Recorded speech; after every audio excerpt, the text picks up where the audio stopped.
to everybody or anybody that's in here so far, I should say. And also good morning to everybody that's going to replay the show today. As y'all seen the description on the video, I play music for the first 10 minutes. After the first 10 minutes, we're going to go ahead. I'm aching. We're going to go ahead and get started today with the show. Lost in my feelings, running out of lust, so I get in my feelings.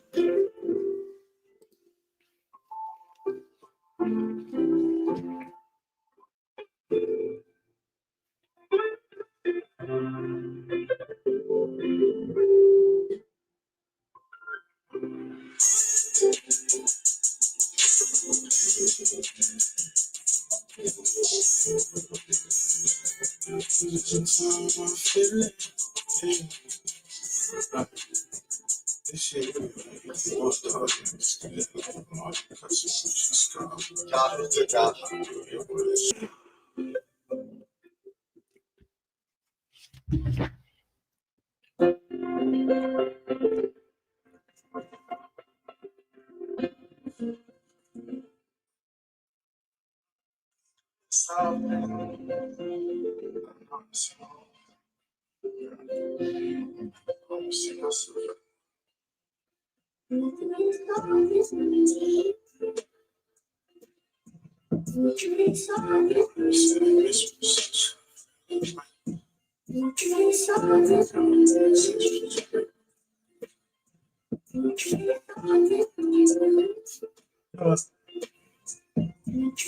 DJ, run that back. Play my song.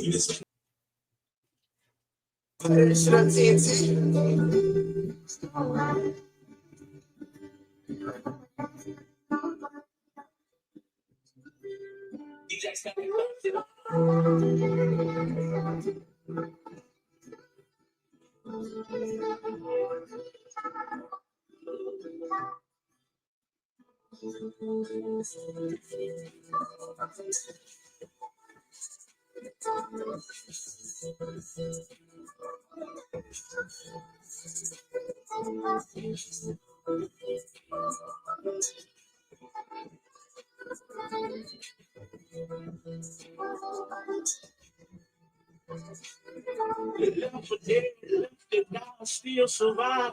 God, please tell me why. Do I have a greater purpose? Will I become a better person?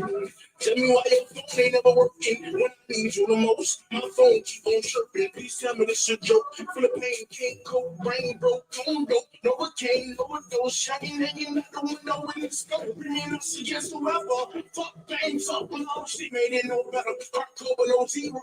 You bring your own sweater. I was born inside a storm. I'm so used to rainy petals. I'm in my umbrella. I was getting high last night when I thought about you. I was getting fried last night when I thought about you. I know you're watching up for me. Tell me what did I do? Okay. I like what's good. I was just checking. This is the last song, y'all. This is the last song. Lost in love again. Abuse and drugs again.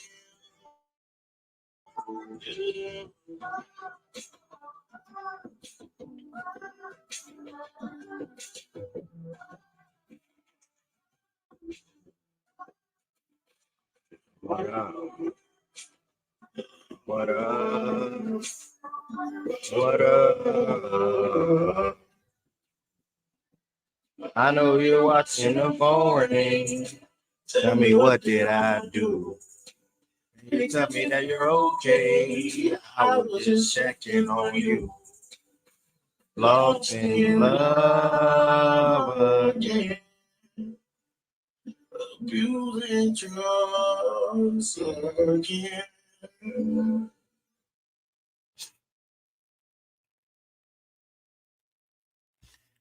Man, oh man.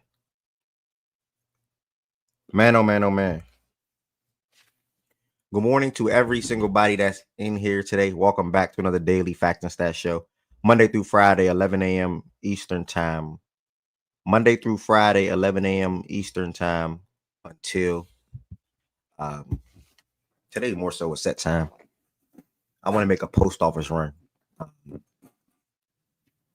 today to ship a lot of stuff today.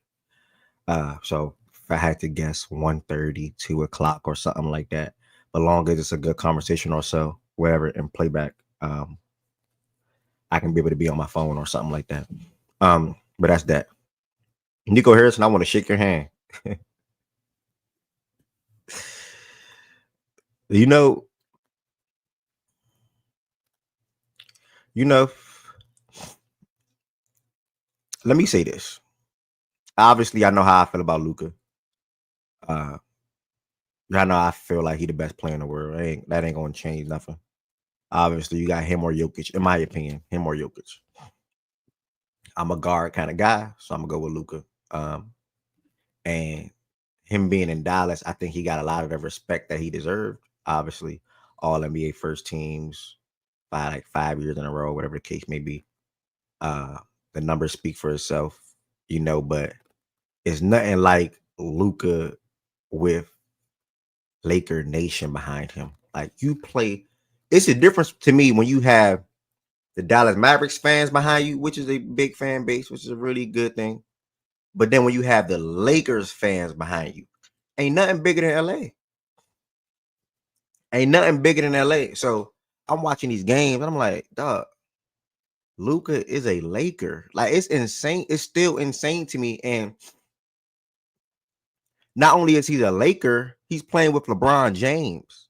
I think that's the more insane part about it because, bro,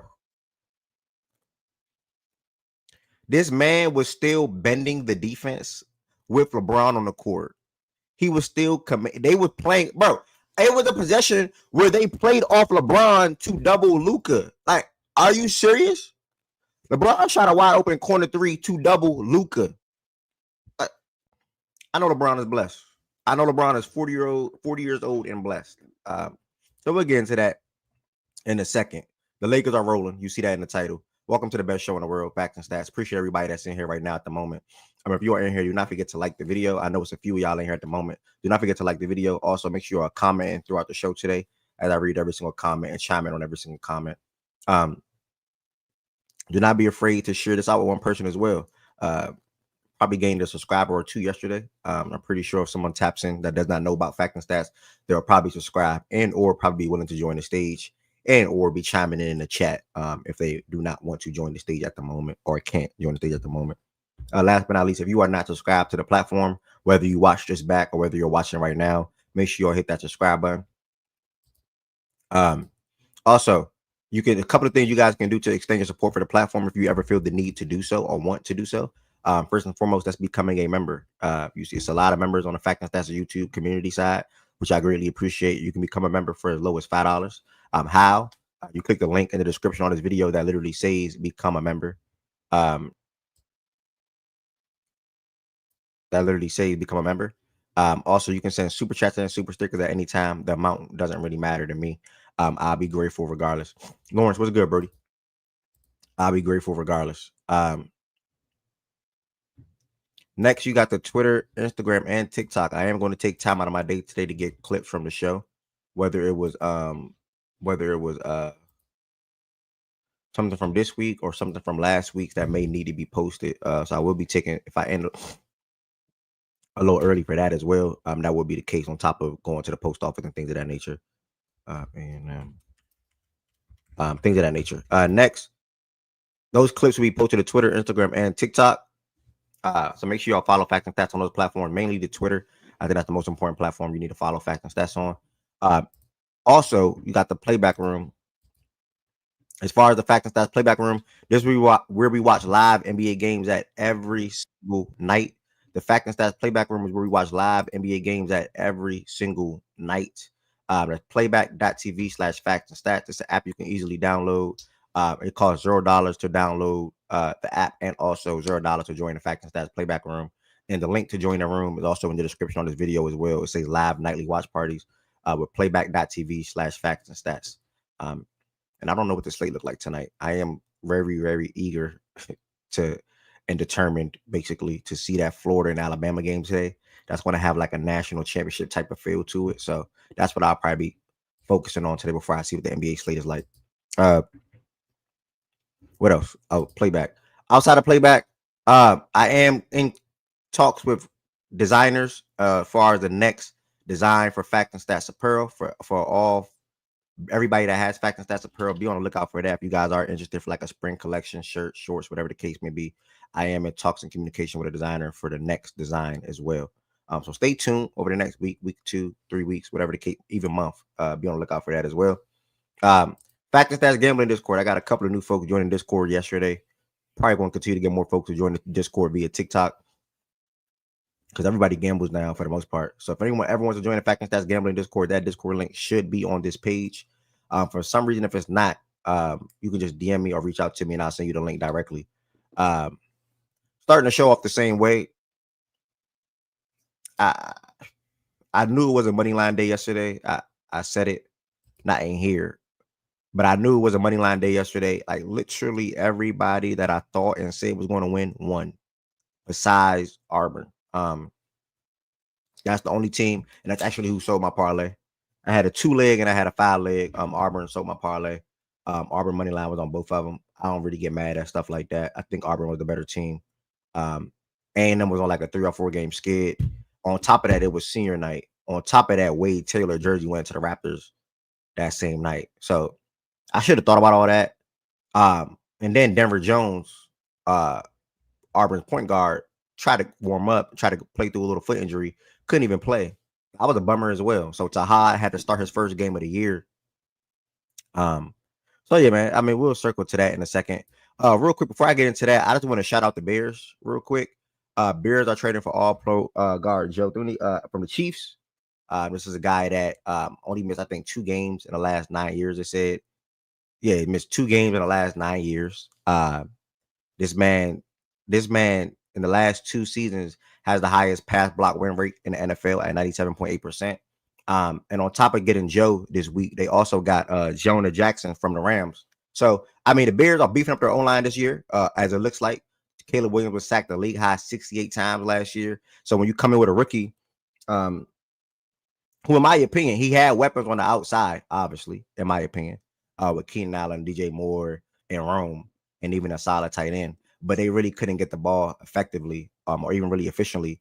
So that connection looked a little wonky all throughout the year. You see DJ Moore pouting sometimes. You saw Rome father on Twitter saying Rome is open. Rome needs the ball more. And you just saw Keenan Allen trying to do his best, even when he was healthy on the field. So I think, obviously, getting Joe and getting Jonah, that can beef up their line. That can do what they need to do to make Caleb comfortable and make Caleb not be under the rest so much, because that matters in the NFL, especially when you're a young quarterback. You never want your young quarterbacks to come into a situation where they can't trust their O-line. EXO, what's good?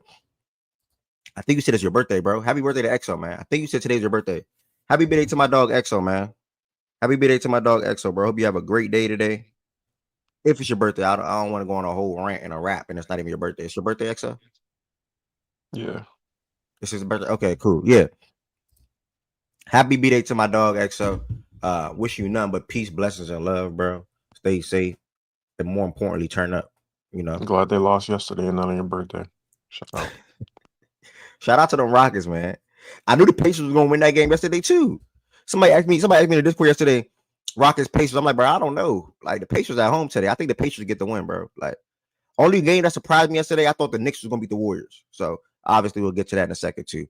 But yeah, as far as the Bears doing what they need to do, trading for Joe, trading for Jonah the same week, and they traded a 4th-round draft pick for Joe, all pro guard, really damn good. The Chiefs voted him as the MVP of the team last season. So ain't nobody trying to talk about the NBA. But yeah, you're a Clippers fan. I understand. And everything that I said was going to happen with them Clippers is literally happening. Like, y'all should not make the playoffs. The Rockets are going to be better, and y'all suck.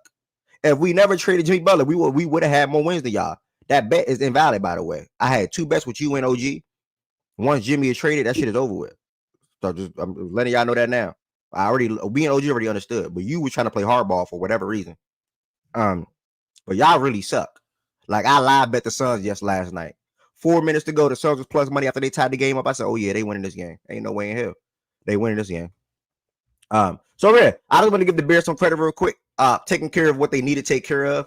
And yeah, man, looking forward to Caleb Williams year 2 under what should be a better offensive line. Under what should be or behind what should be a better offensive line. Obviously, it all got to come together. Far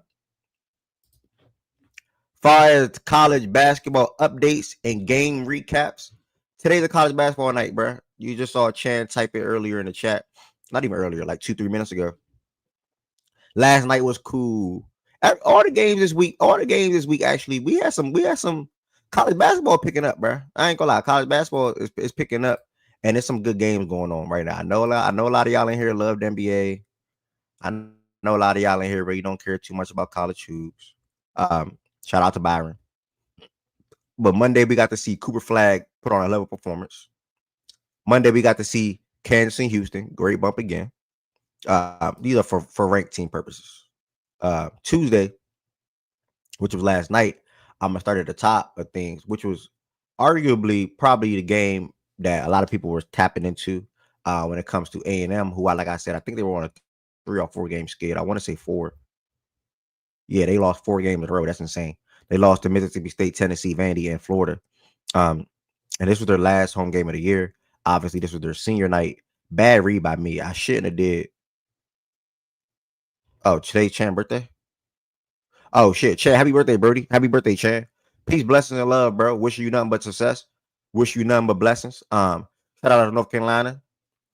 They got the win yesterday for you last night. Stepped on Virginia Tech. So yeah, man. Wish you nothing but peace, blessings, and love. Yeah, big win. Big win. Damn, Chan and EXO got the same birthday. That's tough. So yeah, A&M bad read by me. One not bad read. You know, I'm okay with betting on Auburn last night, but I shouldn't have probably did it on 2 different slips. I never really do that. I live bet the second one because I knew Georgia was going to end up getting a win. Wish they did, but A&M and Auburn, A&M came out how they should. Let me just say that. Pumped up, locked in, great defensively. And for some reason, everybody was hitting shots. Like Phelps was hitting shots. I mean, Phelps was hitting pull up threes, pull up mid range shots. Like it was insane what was going on display last night. For A&M. A lot of people contributed, bro. Obaseki was a guy who I like, I found out about last year. Me up with us playing against him or them. I'm sorry. He only played 14 minutes last night, but in his minutes he was super duper effective. 10 points, knocked down 2 threes. So A&M, man, I wouldn't say this win is a surprise, but it was a big, necessary, and needed win. Like even down to Anderson Garcia, who's not even a 3-point shooter for them. He knocked down 2 threes, and one of them was like a right wing pull up. That's not what he do at all. So I feel like everything went their way this game. Auburn had a couple of fights to try to take the lead or to shrink the lead, but A&M just answered every single time. Broom went out early in the first half with a shoulder injury. He ended up returning in that same half. But like I said, playing without Denver Jones, and I don't even think Miles Kelly had a strong game. Yeah, Miles Kelly. Yeah, this was the biggest issue. Miles Kelly, he didn't have a strong game. Like he was bad in this game. He knocked down no threes. He's the best 3-point shooter, and he was 1 away from the field. And one of his misses was like a point blank layup. So a lot of their offense yesterday was put on to Todd, who had to step up and be a scorer for them. He had 19 points. He knocked down 6 threes, and also Chad Baker contributed with 15 points. But if Broom ain't having a good game, where player is going to come down to him or Cooper Flag, I believe. If Broom is not having a good game, or Miles is not having a good game offensively, it's like, they're able to be beat on top of them playing without Denver Jones. So I want to make sure I give Denver some credit for what he's been for that team from a point guard perspective, especially defensively. So, yeah, man, A&M, they needed this win. They still have a solid, good season. Bad 4-game skid. I'm not too high on them, but if Phelps and Obaseki and Wade and Garcia and Solomon and those guys are and Caldwell, not even Caldwell, I'm sorry, Coleman. I just said Caldwell from freaking Auburn. Coleman. They're playing good basketball as a team, as a unit, and rebounding well, knocking down shots, and being good defensively. They had a nice little press that they was running on Auburn yesterday as well. That slowed them up. So, good win for A&M. Really, I watched the game, so that's pretty much what happened in the game, and that pretty much was that. I don't think Jordan. If you ever got anything to say about any game I want to go over, just feel free to cut me off. Yeah. I only watched. I tapped into like at the beginning of the second half. What I noticed in the second half, I know he wasn't efficient last night, but it seemed like anytime Auburn tried to make a little mini run, Wade would hit a shot. I feel like his shots were just timely buckets throughout that second half, even though he wasn't efficient on the night. And they just like destroyed on the offensive glass. Like I can't remember seeing a game quite like that on the offensive glass from a team in a minute as far as the disparity. So those are just the two things I noticed. So yeah, and then you got the other factors like you mentioned. So shout out to A&M. They definitely needed that win. You don't want to start slipping down to like 5, 6, 7 seed. You want to try to still be top 5, 6 seed. So I feel like that was a really good signature win for them that could help them in this for seeding purposes. But yeah, Wade timely shots and then just the offensive glass was the main two things I noticed last night from the second half. And really the offensive glass for the whole game. For the parts that I tapped in the first half and then the whole second half, and then Wade in the second half, his buckets were just timely, even though he wasn't efficient. Well said. Yep. Well said. Well said. So, seeding purposes, they needed a win, especially when you can take down number one and associate. That is a fact. I tweeted it out. This is Auburn. I'm A&M's first time being an AP ranked number one team. They were 0-9 prior to last night. So, this is a really big win, not only just for that team last night, but for the program. And on top of that, you did it on senior night where Wade Jersey went into the Raptors. I want to give Wade Taylor a shout out because, in my opinion, he's not an NBA player, but he was a damn good college basketball player. So I feel like them guys that cement themselves and make a legacy in college basketball, they matter too. Obviously, for the most of them, their end goal is probably playing in the NBA and being really damn good in the NBA. But Wade is a guy that stayed at A&M for some years or for some time. He probably only ever been at A&M, if I'm not mistaken. And now his jersey's in the Raptors. That's big. So shout out to Wade Taylor. All the love that he deserves. And again, on senior night, big win for A&M. We'll see what they do in the tourney. We'll see what they do in the tourney. This next game, man, I did not get to see a lot of this game, bro. I only saw the overtime and things like that. I seen Ari type in playback. BYU stay giving up leads because I'm watching freaking A&M and Auburn and Kentucky and LSU to start, and I was even watching Georgia and South Carolina, and I seen BYU was up like 15, 16 points. I'm like, all right, whatever. I'm not tapping into that game. She say they stay giving up leads. I'm like, all right, okay, whatever. I said they going to overtime. I'm like, all right, now I gotta watch. I can't even speak into the whole entire game, bro. All I can say though, really, Iowa State was heavy favorites in this game. At home, so they're the better team in my opinion. So I can understand why they were heavy favorites. But BYU, big win for them, man. Big win for them, 88-85. Like I said, I cannot speak to the whole entire game. Only watch the overtime period. So I really can't say much. I can't really say what even went down throughout, how I got to overtime, whatever the case may be. But all I can really say is big win or good win for BYU. I don't even know if Jordan or West probably even tapped into Nah, this. I just tapped Yeah. into like midway through the first overtime. Yeah. For real. I had it on in the background earlier on. I was really locked into Lakers and other shit. But Yeah. one thing I did notice is every time I looked up, BYU was turning the basketball over. And then I looked at the box score after the game. These niggas had 29 turnovers. 29 turnovers is insane. Bro, 29 turnovers in 40 minutes. I don't think I've ever seen that before. And it matched the Yeah, eye that's test because, wild. like I said, I just had it in the like I wasn't really looking at the game. I had it on the screen, and I just looked up. Every time I looked up, I'm like, oh, turnover. Okay, that's why I really wasn't watching. They was losing, but damn, that's that's crazy. One thing I will note, Ari had noted yesterday about Iowa State and if they're not making their threes, good chance they lose. I mean, last night they shot poorly and they lost, so it tracks. Hmm. Yeah, they shot poorly overall from the field three. And Yep. yeah, 29 turnovers with a win is like that's literally insane. Like But the then turnover again, disparity is I 18 turnovers. Yeah. yeah, that's literally insane. But if I had to guess, it looks like them offensive rebounding, gave them a lot of extra possessions. 17 offensive Yep. rebound compared to Iowa State 6. But even Iowa State should stop more field goals than BYU. So Mm-hmm. I don't know. It's like they were getting offensive rebounds and just turning the ball over. Because how do you get 29 turnovers, but you have 17 offensive rebounds, and you out rebounded a team 52-24, but they shot more shots than you? Yeah. Or they had 24 team rebounds and they had 52. That's probably why they still won the game. I mean, Damn, that's wild.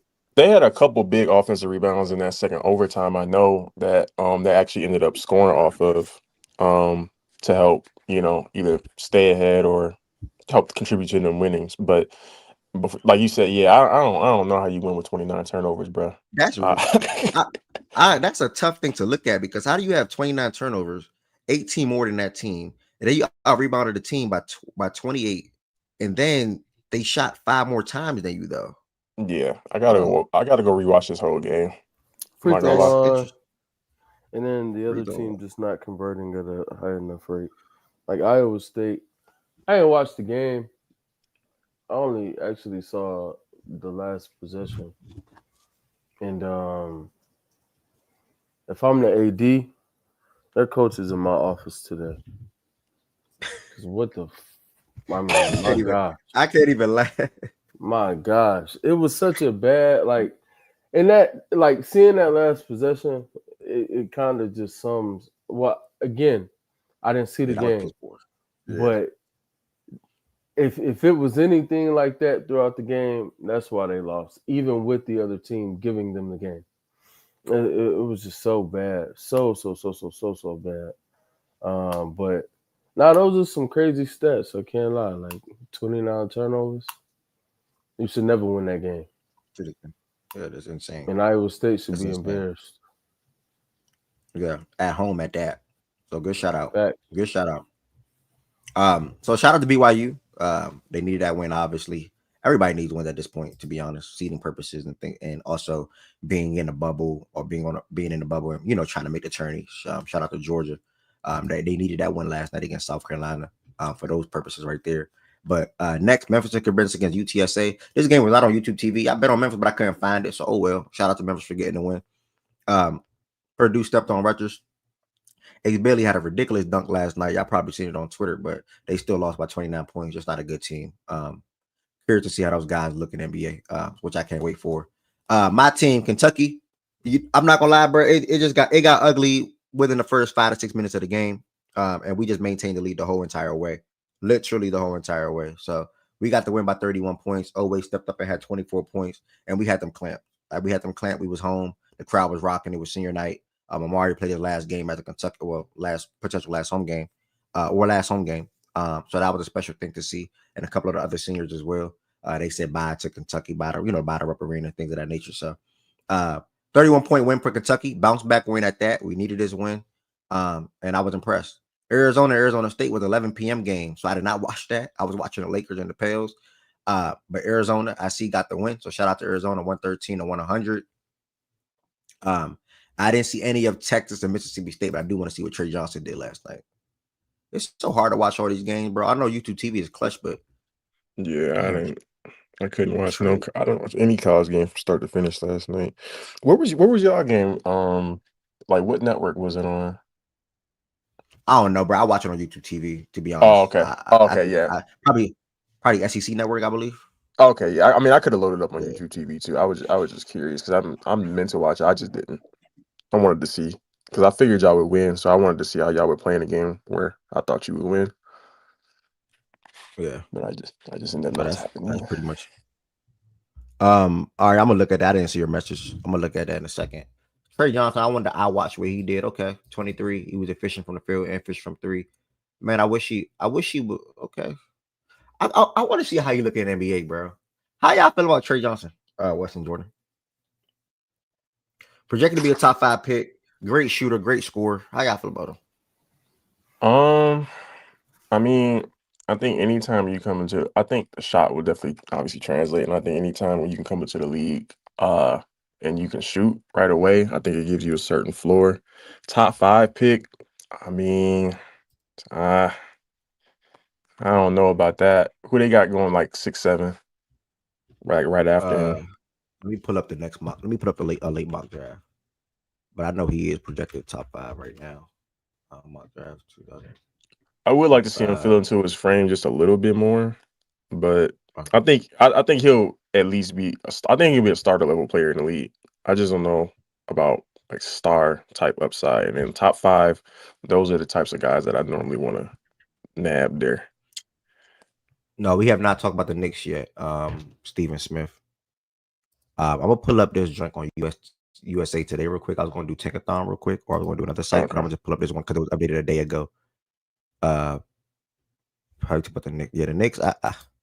Great win for the Warriors, bro. Like, I'm not gonna lie, that win impressed me. I did not expect that at all. I thought the Knicks were gonna get the win, especially at home at that. But man, I mean, they're doing what a lot of people thought they couldn't do. Coop at 1, Dylan 2, Ace probably 3, yeah, BJ 4. Oh, so this joint don't even got Trey top 5. They got Trey at 7. They got Khan ahead of Trey, and I would not pick Khan ahead of Trey. Me personally, Yeah, no, I got that I emoji wouldn't. guy. I wouldn't do that. Yeah, I either. would have picked Khan ahead of Trey. Nah, that's kind of wild, actually. That's pretty wild. Yeah. Like, I don't know about that. I'm always gonna take the guard with the at least with the upside over somebody like Khan, who I think is just You know gonna be who solid. I like Jeremiah Fears, bro. I like him. I haven't watched a lot of them this year. I think I've only seen like one Oklahoma game. He's solid. He's solid. He gonna be able to be a really good point guard in the NBA. As long as he get the keys, and not everybody deserve the keys. But as long as he's able to get through the wrinkles and twinks of his game and things of that nature, he's really solid. Like, he's a starting point guard in this league for sure. I hope he can land in Miami or something like that. Liam 12, Derek Queen 13. Okay, I seen this guy the other day. He's tough. This guy out of South Carolina. And Fax Chan. Some of you guys I don't even know. Like Hugo Gonzalez from Real Madrid. I don't know who that is. Thomas Sober from Georgetown. I don't know who that is. Boogie Jace. Jace 21. Okay. Oh, Alabama freshman guard gonna come. Okay. Carter Brown. Okay. Yeah. So they got him at 7 right now in this joint. And how do you feel about this Illinois guard over? How do you feel about that? Like, I don't know how to say that. Oh, that's the white boy, right? Yeah. He cool though. I like him. I like him too. I don't know. Maybe I would take top 5 because now that I'm thinking about it, like the upside, I think he's just. I just have this thing with like bigger guards that aren't. I feel like he still has a lot of physicality to go, but he's young, so I mean I think that's to be expected. So as long as he fills into his frame, I think he can be pretty good. I just don't know if I see like star, like upside, like superstar type upside, but I mean he can definitely be a really good starter in the league. I think he just needs to fill into his frame. That way he can, be able to guard on the other end and then also be able to finish through contact a little bit better on the next level. But the scoring and the shot, like it all, like that's there. Like that's, I think he'll be able to. I think that'll translate right away too. I appreciate you, bro. You got something to say, Wes? I see Blake say he's the Cam Thomas of this draft. Interesting comment, Blake. I think that's a cool comment. He said that about Trey Johnson? Yeah, how you feel about that?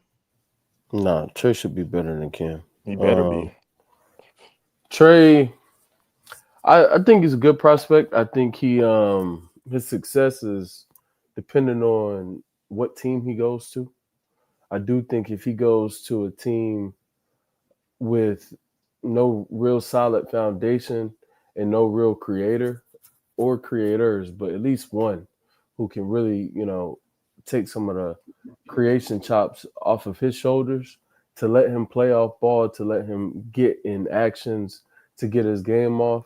If he's on a team where he has to be like the guy and they're asking him, go create, go get a bucket, and don't have many things in place to aid him in that, I think it could be problematic. But aside from that, if he has, solid foundation and at least a good guard or just a good hub, it doesn't even necessarily have to be a guard.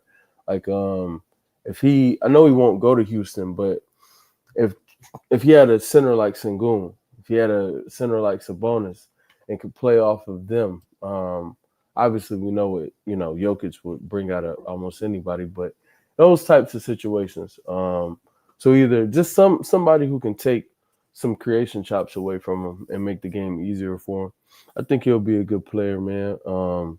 But yeah, it's definitely dependent on what situation he falls into. If he goes to Brooklyn, he's not going to be good. Mm, At least yeah. not to start. I won't say his career's over, but It'd be a he'll lot of probably growing be a pains. second. Yeah. He'll probably be like a Monk, second contract guy, find a new home, stuff like that, as opposed to Blossom. yeah. I like that because I feel like in that scenario too, and kind of like with Monk as well, I feel like Monk's playmaking chops in the NBA really got to that level as he started to get a little bit older. But it wasn't that earlier on because the reins were kind of loosened. He wasn't insulated like we want Trey to be. Like you're speaking to Trey, needing to be to maximize his potential. So I like that. Yeah. Yeah. Yep. Yeah, damn. That's crazy. Because when you sit back and think about it, and I'm gonna address you too, Steven. When you sit back and think about it, bro, damn. Now I see why y'all be saying like I don't be wanting X because you I don't be wanting X player to go to this situation or get drafted by X team Mm-hmm. because Malik Monk got drafted by the Hornets, and that is a shit show.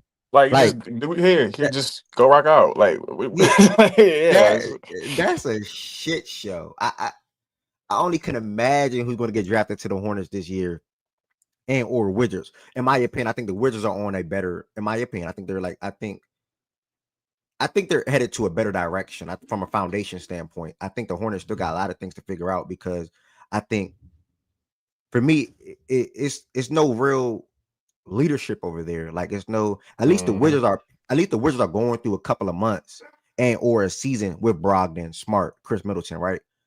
For the couple of months aspect. The Hornets don't really have no real vets, and I feel like they're still just a bad situation.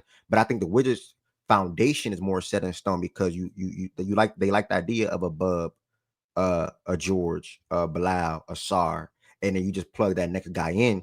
Where I think the Hornet situation, you obviously have the star or the big name, LaMelo Ball, Brandon Miller, but then okay, you almost traded Mark Williams. What's going to happen with him? How do you really feel about Miles Bridges? What's going to happen with him? So I don't know, bro. Mm-hmm. I don't know that Hornet situation. I don't know, bro. Do the Right Hornets now. I'd have a rather get star drafted to the. name or a star player, bro? No, I said star name. Oh, okay. Could you could you see somebody like could you see Trey almost kind of be taking somebody like McCollum's place on the Pels? That would be interesting. That's a good pick for them. But then what about Jordan Hawkins, who's the guy that they drafted in the lottery last year? Yeah, that's true. So it's like, I think Trey has more upside personally, yeah, but for sure. yeah, that does ask that question because I'm just trying to think of I'm trying to think of the teams that would like actually be in position, like probably going to be in that position in the lottery around where he gets drafted, and would be able to kind of provide what we're asking. The Pels just jumped out because I think they could pretty much But say, yeah, go ahead. how would Trey and Trey look? Trey Murphy, like how would that look?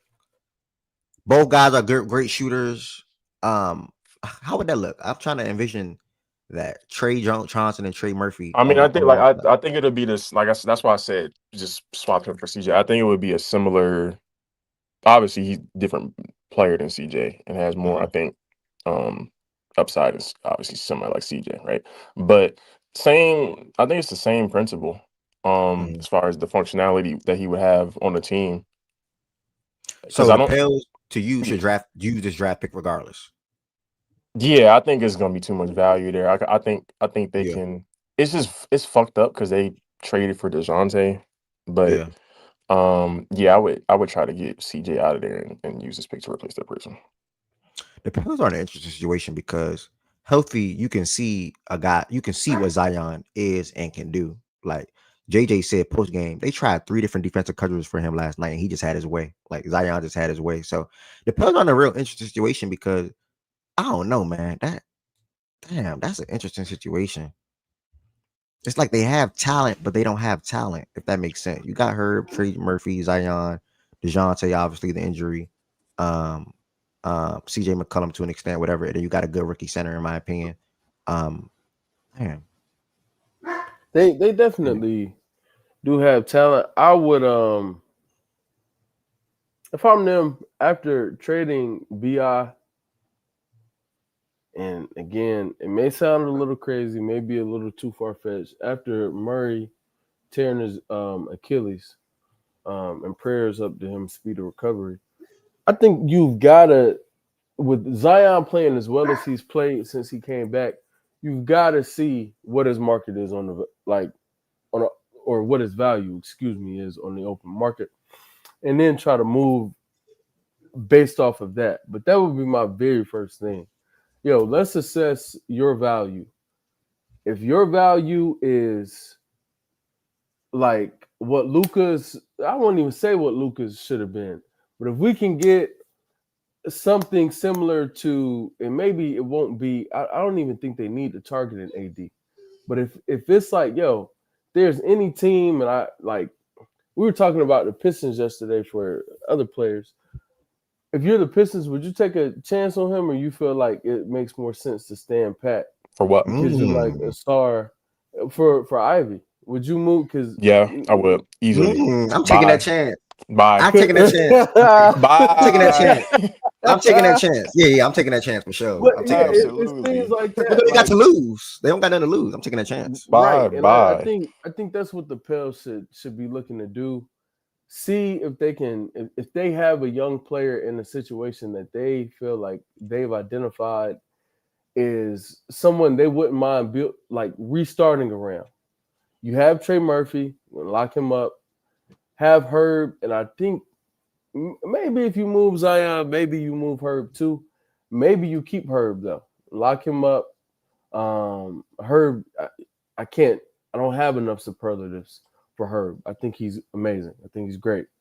But yeah, like, excuse me, in this situation with Trey Murphy coming along and having some really, really high highs this year, and feeling like his own ball chops improved, and seeing what he could do even, more or given more. I don't know, man, because I just, how long are you going to do the Zion thing? And I think you're in a weird position that if Zion's on your team, they're not going to be bad. If Zion plays for a full season, they're going to be a playoff playing team. Like, that's just what it's going to be. But And if you have a guy like it's Zion, crazy. if you have a guy like Zion, you wouldn't want to try to do what the Suns are trying to do. As far as, okay, we're going to trade reported. We want to trade KD and try to retool around Zion. You don't think the Pels, when you have a prize like that and a guy like that, obviously healthy, if healthy. When you have a guy like that, you don't think the best thing for them to do is try to continue to retool and build around Zion post trading Ingram? If they had a Durant, Ingram didn't get what I think Durant can get on the open market. Yeah. And then on top of that, for the Suns, again, I think the Suns shouldn't be doing that, but I understand why they are. I think the smartest decision for the Suns, if they trade Durant, is to trade both. Yeah. But people, again, I get why they don't want to do that, and they feel like, yo, maybe we could retool. And again, depending on who they acquire, possibly if they can get a good defensive center and some type of POA defense, I think they could potentially be a competitive team. Even with Bill's terrible contract on the books, because it's just about, they don't have guys who do enough of the little things that make you a good team. You got to have the guys who do the dirty work. We're going to defend, we're going to rebound, boom, boom, boom. So, like, I threw out, I was talking to my Houston guys, and I threw out a trade package. And I'm not saying it happens. I'm not pushing for us to do it. But if we traded for Durant and it was Ahart and Kaysen, which, again, I'm not saying it happens, not pushing for us to do it. But if that's what that ended up being, if a deal like for Durant, if that's what that looked like, we protect Jada, but we offload Ihart for the money, and then we give him Kaysen as like the young player, boom, boom, boom. And Ihart is worth first-round picks and stuff. I think Kaysen is worth first-round picks as well, or a first-round pick at least. And I think Ihart is probably, you might be able to nab two, but I would probably say one because of contract. And then give them like 2 picks. If they're able to get a deal similar to that, or that specific deal that I just outlined, I think rebuilding around Book becomes a lot easier. I'll say retooling. Instead retooling. I think that path becomes a simpler path, But again, for the Zion stuff, I don't mind them keeping him. I'm hard pressed to see anything truly pan out the way you want it to because now Murray's hurt. And I don't think Murray fit. I don't think it ever made sense. Even I think keeping Ingram and running it back with Ingram would have been smarter than this Murray shit. I don't like it. I don't like the Murray thing on the Pels. I don't think his skill set meshes well. I think defensively, he's never going to regain that value, especially after a torn ACL and now a torn Achilles. So now we're talking about moving into the future. You got a guy who you have to keep on your roster, more than likely, because he's pretty much a sunk cost.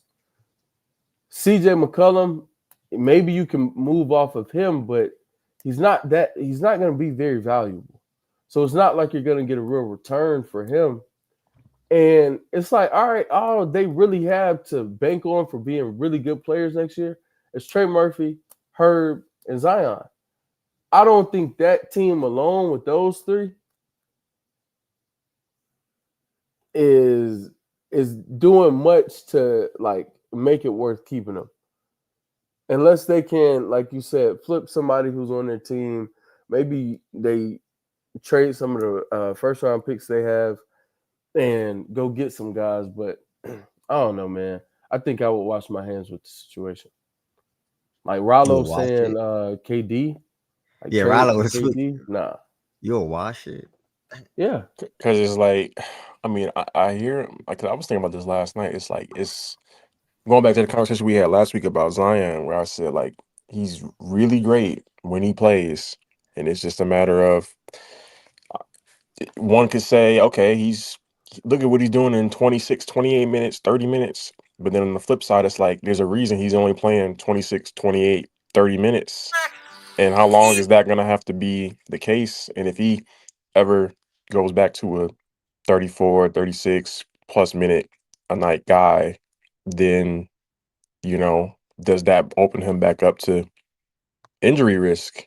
And then if that's the case, then, how valuable is he to your franchise if that uncertainty is always there? So I think it's at least a conversation.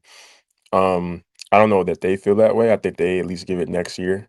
I think they really give it next year and see, but that could be too late. Sometimes you gotta move too early though. Sometimes you gotta make a decision one way or the other early. You don't always get to make a decision at the perfect time because after next year, if they want to move him, it probably means something has happened to him for them to want to move him. And then at that point, his value is going to be down. Or But it's just the same thing. Yeah. Even if nothing happens, it's just the same thing. Like, oh, maybe dealt with another injury. This is year 6 for Zion.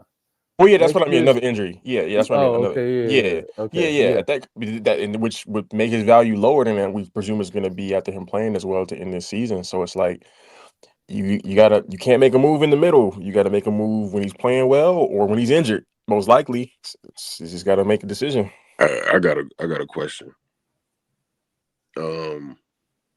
When have we seen, like, other than Luka, when have we seen teams just like give up on a prospect that's this good at this young of an age? Like, the nigga he's still 24. Defer was good. We've seen, oh yeah, it was good, y'all. It was good. We've seen that when he's healthy, and I know y'all are gonna say that's when, but when he's healthy, he's a top 10 to 15 player in the world. And I just would not give up on that, like, at all. Yeah, 10 to 15. I just don't think 10 to it's 15. He's around that valuable area. anymore. I don't think it's that valuable anymore. I think Zion's value is rooted in the faith that if he plays, we know how good he's going to be. But that's just not. It's not worth it anymore. If I'm running the franchise, go ahead. When's the last time we seen him like this in shape though? Doesn't matter to me. He was in shape and he missed the entire season almost. Like and granted, not the entire season, but he missed like 30 plus games. I think if he plays every game for the rest of the season, which he won't because he doesn't play back to backs. But even with that, I think he can play close to 50 games this year. I'm sorry, that is not enough. It's just not enough year in and year out. And it gets to a point with Zion where, okay, through the first 5 years, you gave us 2 years where you had good health. You had a 60 plus game seasons. And that's great. One of those seasons, though, obviously your co-star, he was hurt. Team didn't have much, and you all weren't able to make the playoffs. The last year, you're right in the thick of things and the play-in, boom, boom, boom, and you get hurt. Now, they still go on to make the playoffs, but the 2 times while you've been a part of that franchise, the 2 times they made the playoffs, you were not available. You were literally on the sidelines for every game. And now your quote-unquote co-star is gone. How does that team retool around? And granted, he's young for sure. Yeah, he's 24. So, that's why I said they could do it. That's cool, but it's again for me, man. It's like if you take the chance, you take the chance. I think he becomes worth more to me as an asset than he is as a player. I don't think Zion's worth much for the Pelicans as a player anymore because they don't have anyone else that they can rely on to steady the ship if he goes down again. Okay. That's the one thing about Bingham. Like, for all the trolls, whatever, had a terrible playoff series. Niggas may think he's mid. He's just not good enough, whatever. He could steady the ship if he was gone, though. Bingham was keeping them at 40-plus wins when Zion was gone. Now that he's not there, they have no path, if he gets hurt again, to any type of success. And I'm kind of on the Tennessee side of things now where I don't believe he'll ever be healthy, like year in and year out. I just don't see it, man. Even with the shape. Shout out to him for being in great shape. I want to be wrong about it, but I got to be real, bro. I don't think there's any harm in shopping him either. What would their lottery pick like be around right now? They have the second worst record in the West. So go ahead. Right now they're at I want to say 4, but I'm gonna give you the exact number. So yeah, they're at 4 right now. They're at 4. So they have a chance at getting top 3, basically. If things break for them right, they could get Dylan Harper. Yeah, they can get Dylan Harper. They can get Dylan. Yeah, they can fuck around get Dylan Harper. They can fuck around get Coop.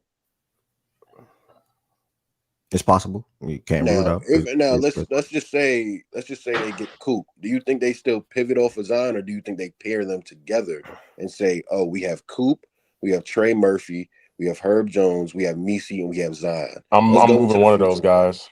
I wouldn't. Excuse me. I think you got Zion's the 4. He has to play the 4. He can't be a 5. The small ball 5 shit doesn't work for him. He has to be the 4. So that means you have to make room with like the wings. One of them has to come off the bench. Now, granted, Coop is Coop. So, all right, buy Herb, I guess. But it is what it is. He's young, so I get it. I get staying, sticking with him, whatever. But then also, again, year 6 player. Next year is year 7. What happens after year 7 for most players? Come on. Don't all speak at once. What happens? You talking about my money? Thank you. Yeah. Are you committing what you would have to commit to Zion after everything he's been through? But you already got him on a contract already, though. No, you don't have him. Zion signed his his rookie after skin. his 3rd season. Yeah. Zion good for the next 3 years after this. So you can still have Cooper Zion. I'm telling you facts. I'm looking at it right now. I'm not telling you you're wrong. I'm saying I gotta He still got 3 years on that contract. Yeah, he still got after this season. He still got 3 more years to go. Yeah, that I changes don't- things. I That don't- So you changes can I'm still things. run Coop. You can still run Coop and Zion for 2 years at least. I Yeah, I'm not Really, even don't. up on really, that. really. I don't. What do you think Coop is in the league? I 3, Three, think 3 or 4. 4 for Coop- me. It don't really matter. 3 or Yeah, 4. Yeah, he can go I both think for me. Coop could play 3 or 4. It doesn't matter. He's Okay. that versatile. Yeah, no, I think he definitely could. I always when he fills out, I always viewed him as a 4. He's a 4. Yeah, Yeah. I think he's gonna be better suited as a 4 too. And if that's the case, then Why not build around Trey and Coop? Be I don't know. bad and trade Zion and start Bro, back. y'all dragging it. Let me tell you, Bro, let me I'm I looking at Listen, Zion and Coop, we're doing this. Bro, We're doing this bro. position. We're doing this position thing. Why do we act like Zion? It wasn't like point Zion wasn't a thing. Like that's legit a thing. Bro, He's get good enough. I'm to just win. telling you, bro, I no. don't. And then I don't know that. defensively versatility, that the versatility that Coop has, he could scale up, scale down. Like this doesn't have to be a just strictly position. You got to play the 4, you got to play the 3, you got to do this, you got to do that thing. It doesn't have to be that, in my opinion. I think that's fair. And this could just be my belief. I feel like whatever pick they have in the draft, either they're gonna draft Coop and Zion. And in that scenario, I don't think Zion will be there, or they're gonna draft a guard. That's what I think will happen. I don't think Cooper and Zion are gonna end up playing together, regardless of where they end up drafting. Whatever pick they end up with. I think it could work, but and be fine, like really good. But I don't think it'll happen though. So say it's Dylan that steps in. Dylan or Ace, whoever. Say preferably Dylan, right? And Dylan steps in at the guard position. Yeah, Dylan steps in at definitely not Ace, my goodness. But Dylan steps in at the guard position, and it goes to, and DeJounte's obviously was on the shelf. You know, speedy recovery, like Wes said.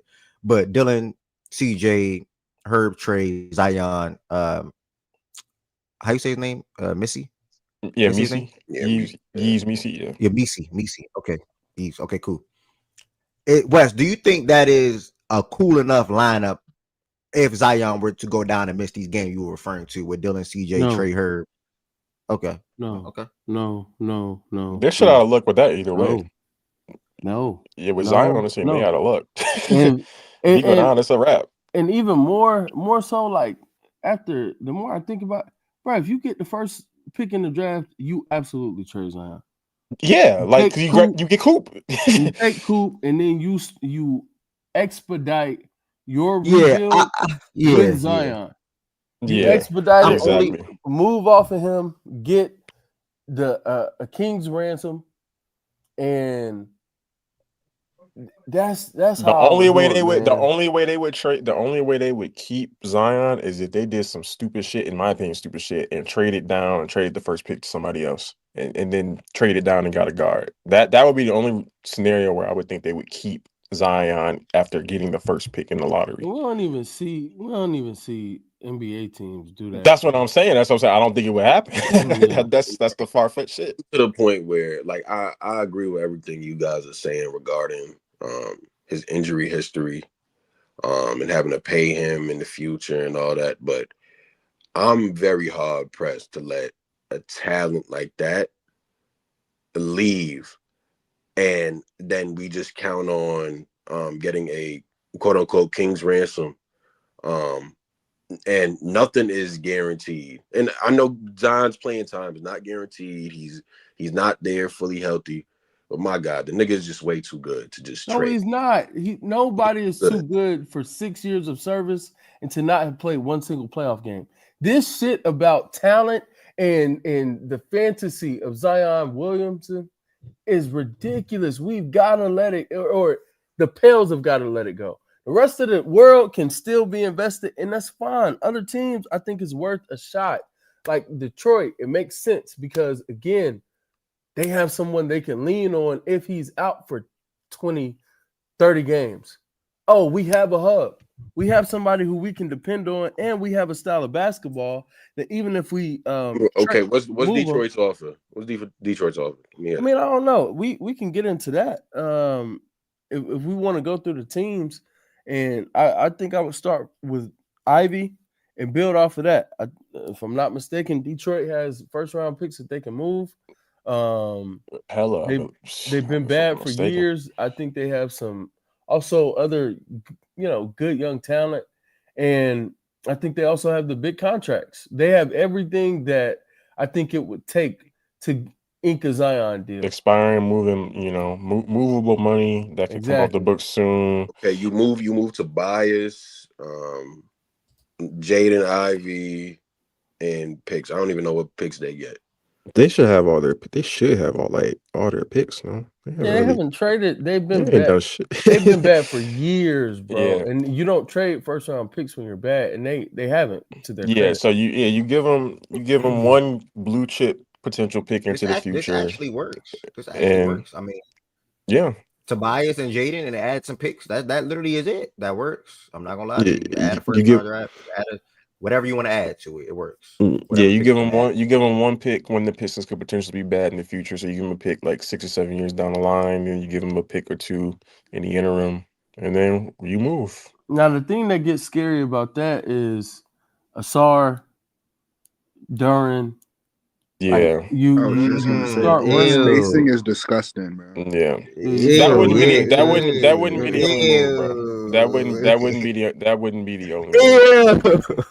It wouldn't be the only move, bro. If you do that, you're redoing your whole team. If you do that, bro, you shaking shit up. think about You that. would have to shake. You would have to shake up the whole team. Yeah, and I think it would be worth. Right. I think if you're taking that risk, I think it would be worth doing. Exactly. Well, and I think at that point, should have even take that risk then. Yeah, that's for them, I think it makes more sense because, like I said, they still have someone to fall back on. And when we talk about shaking the whole team up, if it's I'm taking my two of my blue chip young players and Asar and Ivy. Like, if you don't think they're blue chippers, it's neither here nor there. I'm putting that tag on them. And I'm saying for Ivy, we move you in the Zion deal. And then for Asar, if we feel like, there's nothing here, or we don't want to, like, we see the writing on the wall. We don't want to start a front court with you and Zion playing together. Asar, we feel like you're better served as a 4 as opposed to a 3. Okay. And they end up deciding to move him. I think they get a lot back for him. I think they can for sure.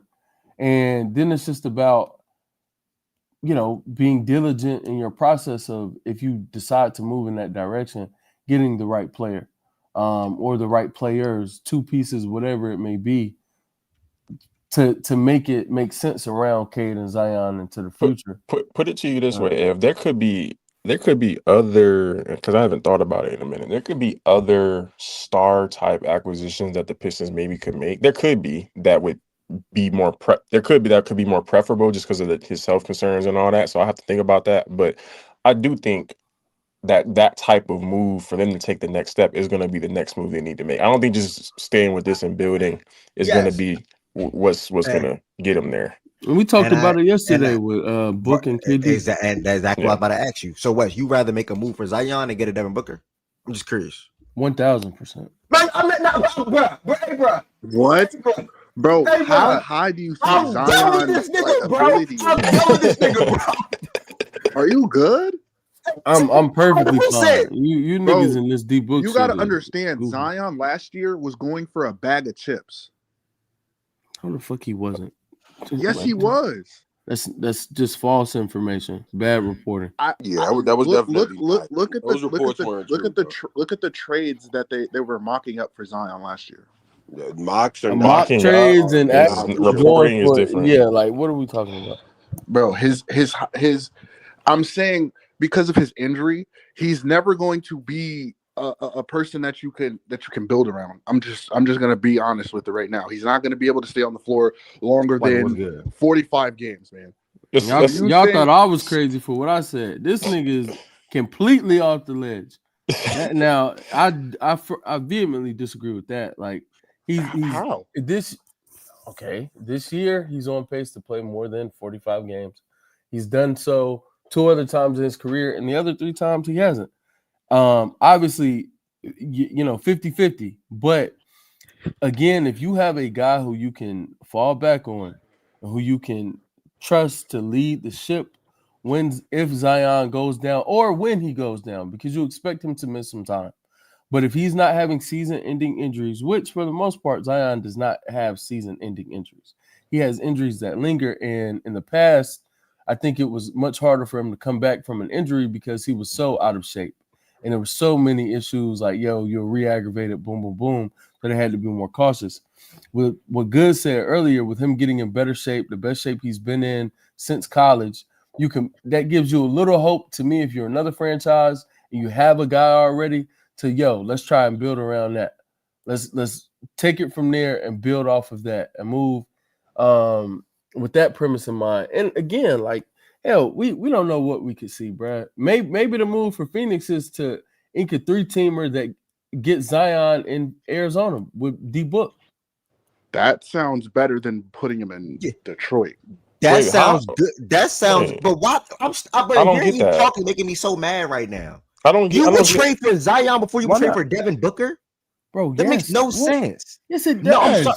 For Detroit, that makes no sense. I'm sorry, but you have to. Bro, you have to do way too much with Duren, and then figure out what you want to do with Thompson and etc. in that front there court. We go. Where you can just put Booker right in there and still keep them guys. You all believe in Booker in a level in which that I just do not. And again, Duren would never be my center anyway, by the way. So I ain't even factor. But you're not even thinking high on Zion anyway anymore, Wes. Like, what is Zion? You don't even think I'm Zion? Still higher on Zion than Booker. You've never seen him play playoff basketball, like you just said. You've never seen him play playoff basketball, and you've seen Devin Booker play playoff basketball. Booker's about to be 28, some bad series.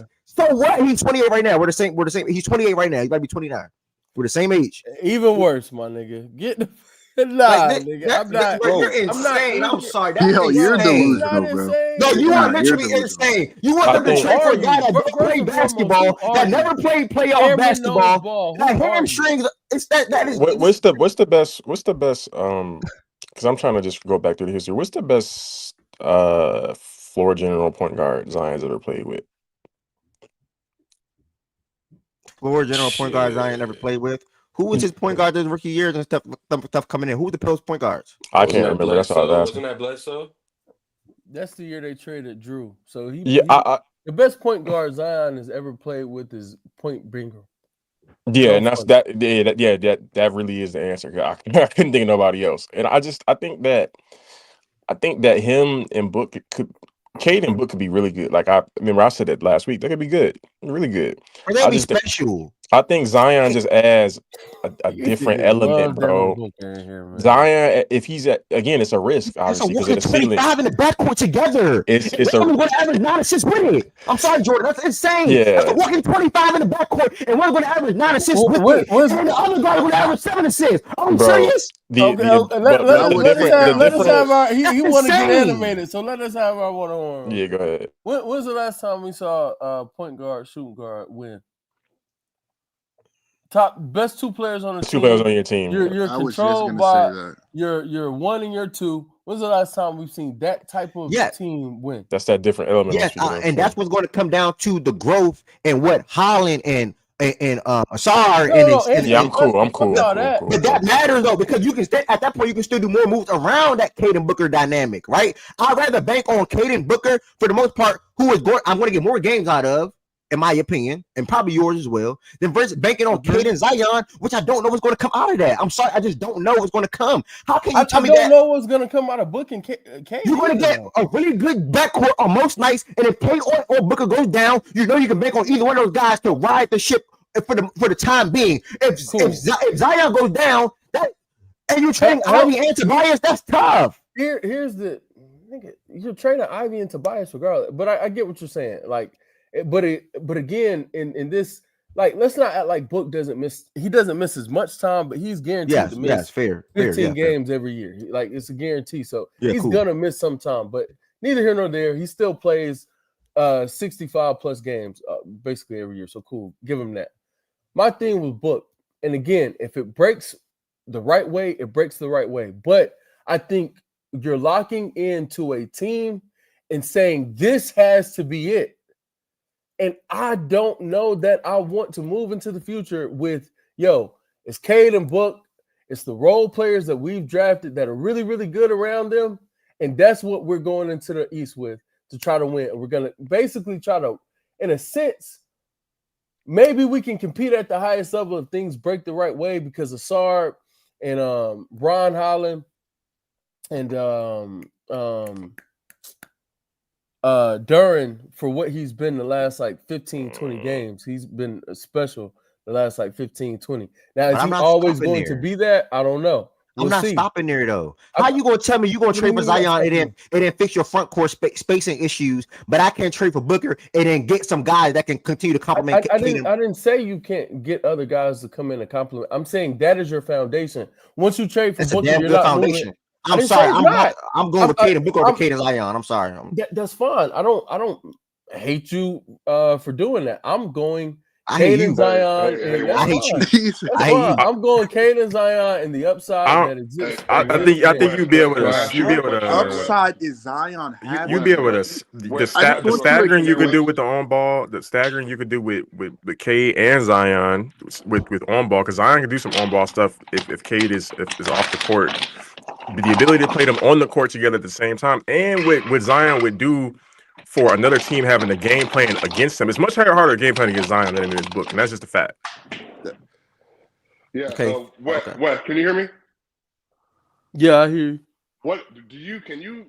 Because I think to this point, I'm actually on your side with this, but I think there's a little bit of I understand why Ev is so high on the Booker Cade, because obviously that's just one of his favorite players, and I agree, Booker's really good, Ev. But I think, would you say that in this NBA, it is way harder to scheme against an elite rim finisher and an on-court and an on-ball guard that can score and play make at a high level than it would be for two on-ball guards and then having to kind of find a way to generate like that rim protection, with manufacturing like lobs or vertical threats. Like if you have a bona fide interior finisher who finishes with like Giannis, Jokic level. So much versatility, bro. Yeah, you know what I mean? Like, do you think that's kind of what it is too? Just it adds so much to what you're actually able to do offensively. Yeah, I think that's a huge part of it. It's also the part that if I'm going to given these two players, all right, Zion, Devin Booker, who's closer to their ceiling? I think it's Devin Booker. Who's more expensive? It's Devin Booker. Who's older? It's Devin Booker. They're both at their ceiling. They're both. No, Zion's not getting. Bro, I guess that. Y'all, not insane. Look, not insane. I get. Not insane. I get. He's there. I get the fandom. You all have to like step back from the fandom a little bit and be a little nuanced about this and view it outside of your own personal scope because you love Booker so much. Don't call on other people. Focus on the conversation. Good. Don't this sound insane because he's the one that would trade Zion. And this why would you even trade him? Why would you even trade him in the first place? He's not near his ceiling. I just explained it. It's not fucking rocket science. The Pelicans don't have stop. The Pelicans don't have the infrastructure to bank on Zion anymore. They can't continue to rely on it because and granted, with Bingham, a lot of people felt like they still couldn't rely on it because they didn't think Bingham was good enough. At least I knew Bingham, could get us into a position where we were competing at the end of the year every fucking season. Now that he's gone, we don't have that anymore. That reality is fucking of last year's, yesteryear. You don't punt that though. He's young. He's not near his ceiling. You don't punt on that though. You retool around it. Bro, you retool. You're being pretty silly in my opinion. But fine, retool and deal with the fact that when Zion misses because he's guaranteed to miss. My thing with the Detroit thing, if you put him on a team with another premier player, when he misses, you can still keep your team afloat. It's understood that he's gonna miss some time. That's not my issue. When he is on the court, which I do think you can still carve out 50 or 50 plus games and get them into the playoffs. That is the main thing. It's almost you get to a point where you might start looking at trying to handle Zion the way you handle Kawhi, but maybe you're not that extreme with it because Zion's injuries are always like little soft tissue things and they're never season ending. They just cause him to miss a lot of time. But cool. Even if you move into the future, my thing is if you get to the playoffs with Zion, which I think as long as you have that other guy who can keep you afloat, and we're talking about an easier conference as well. We're not talking about the West, where it's a gauntlet pretty much every year. We're talking about the East, where teams like the fucking Raptors and the Nets for extended stretches of basketball throughout the season are in the play-in hunt. We're talking about the Sixers, who've been without Joel Embiid and have gotten Tobias, a poor man's version of Tobias Harris and Paul George for the season, and he's missed a lot of games. And they still had playoff aspirations or play-in aspirations because they, even with the negative record, they still were only like 2 or 3 games behind the 10th and final play-in spot. Those things being available in that conference, I think you have more like skin that you could just give up. You have more of the leash that you could, hand out, whatever. So when you get into a play, like if you get into the position, and I'll wrap, you get into the position where you have Zion going into the playoffs, younger player also, fits Cade's timeline a little bit better, and a player who I think just has more upside inherently than Devin Booker. And to Swiper's point, a player who in the playoffs is just a much tougher scheme. It's much harder to scheme for him and deal with that. And we see who he is. With all the flaws, with the injuries, with all the flaws in the game, where he can't shoot all that, he's dominant. He's always dominant. And my gosh, he got in better shape again. Yes, if I'm a team with the player, with the infrastructure to take a chance, I take that chance 1,000 times over before I take the chance on Book. Y'all tell me why it's Book, though. Tell me. Yeah, so I hear you, not understand what you're saying. And like I said, beginning of this conversation before Book name even got brought up, me and Jordan Woods off rip say, yes, we're taking that chance. So I want to make that clear for the people first and foremost. 2, I asked you a question, which was picking up our convo from yesterday. So then I'm like, hold on, Wes, would you trade for Zion before you would trade for Booker? You said 1,000%. Disrespectful. 3, in my opinion, you listed all the things throughout this show this morning and this afternoon about why the Pels should basically not just give up, but basically trade Zion this offseason. 6 years going into year 7, never played in the playoffs, damn near never healthy, and you really can't bank on his health. If I'm the Pistons, I'm a young, up-and-coming, emerging team in the not even quote-unquote lesser conference as far as the East. They are 35-27. I don't need to trade a guy who, in my opinion, was good alongside Cade this year because of coaching. Monty, it was a shaky situation as far as Jaden Ivey. I'm not going to trade Ivy. This is a hypothetical, by the way, for anybody that don't know and may listen back to this. I'm not trading Ivy Tobias, who also been good for them as a veteran and a role player this year, and picks for Zion and bringing him into, I don't know if he's going to be there or not, but I have a solid infrastructure so far. I'm going to go with it. I'm not doing that. When I know if I can trade for Devin Booker, I know where I'm going to get him. Not trading Tobias Harris, and who's been good by no. I'm saying over Devin Booker. So Would I trade Ivy? Swiper, hold on, Swiper. Would I trade Ivy and Tobias for Zion? Yes, I would do it, Swiper. Yes, and picks for Zion. Yeah, and picks. Yeah, but you said yes. Picks. I'm saying over Booker though. I think that your framing of this is very interesting. I'm saying on this end as an outside observer, I understand the duplicity of the arguments and why you would want to do either one. But I think for me, it's like the Booker Cade upside is just not as high. Given that you would have to basically, because the only wings that work like that in the league currently are like JT and JB with this like all-time great infrastructure, and now Luka and LeBron, who are certified killers in the playoffs, certified playmakers. Oh yeah, I see what you're saying. Yeah, and they have built like an elite scheme around them. Like that just typically to do what you're asking them to do, which is go to the off, win Eastern Conference Finals, make it. That takes like a level of player that I don't think Booker crosses, and I don't think he will get there either. Because that's just that's not like Booker can be a first team All NBA again, maybe one day. He can be second team All NBA, but I'm not even talking about F. He's obviously a really good player. But the level that JT and JB get to because of their defensive versatility is what allows for them to not have good offensive series. Because they're still on the other end, they're going to be able to put so much effort out on the court that you're just not going to score at will. And Cade is not a good defender. Booker is at best an okay defender. And again, I think he would have a lot more responsibility next to Cade as opposed to being next to an actual two-way guard. So you just got to think like the amount of pressure they would have to deal with on one end, and then on the other end, they're going to be targeting Booker and them all game, and then they would have to have like a very elite big. Can the big play Yeah, in small samples? It's just that's a lot of questions. it's two things. It's one can be more stable, but if the upside can't take you where you want to go, what's the point of the stability? That's number one. And then number two, I think it's harder to build the things you would need to build around. As Swiper was just starting to lay around that tandem as opposed to the other tandem to get you where you want to go. So yeah, it'll be more stable because of the games played and shit, most likely. But if the upside is mid, then I don't care about stability as much. Listen, West, good points. Swiper, phenomenal points. When you brought into Tatum, JB, Luka, Bron, I instantly knew what you were referring to because that's what Cade and Booker would be.